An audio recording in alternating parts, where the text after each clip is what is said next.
All right, Geometry OST Review, topic 10 on circles. So circles is one of those tricky topics. Like, the state test loves them. And it seems like circles are the topic that you students struggle with the most. And I think it's based off the formula from topic 9 that you don't remember. So remember that formula. But there's also these other characteristics that they think are important too that we want to talk about. So first off, finding arc length. Okay, remember arc length is just a fraction of the circumference. The circumference formula is on the reference sheet, 2 pi r. So you don't have to memorize it. So all you have to do is find the angle out of 360 and multiply it by the circumference. That's all you have to do.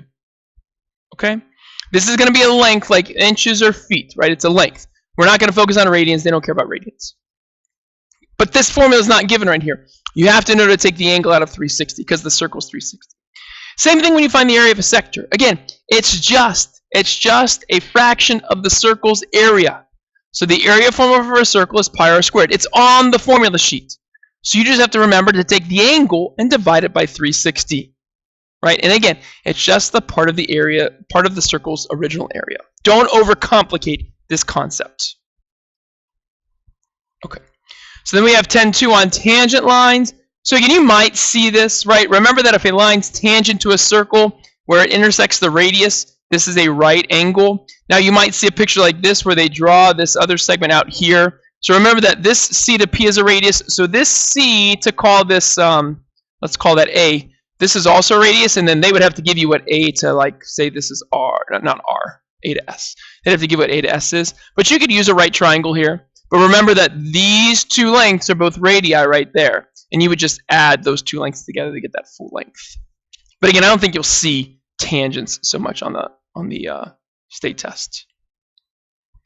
In topic 10.3, we did talk about a specific formula. It's not these two, but we talked about this formula here, or not a formula, a theorem, that said, okay, say I have a circle, and say I have a chord drawn, right, chord AB. If I have a diameter or part of a diameter, so let's just draw a diameter, perpendicular to that chord, then this diameter also bisects this chord. And then what you'll see is if you draw this segment here, that's a radius, and now you have a right triangle. And you can use Pythagorean theorem to solve. I have seen this on the state test, so be aware of this theorem here. Okay. They also love inscribed angles. All right.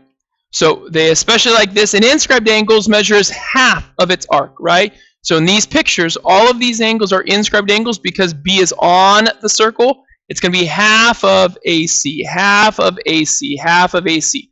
One thing I did not do, we can cross off this, is I did not emphasize in lesson 10.1 that when you have a central angle, so say this is the center, B, and here's arc AC. Now this angle equals that arc measure. So if this is, say this is 80 degrees, then this arc measures 80 degrees. But here, if this arc is 80 degrees, this angle is only 40 degrees. It's half.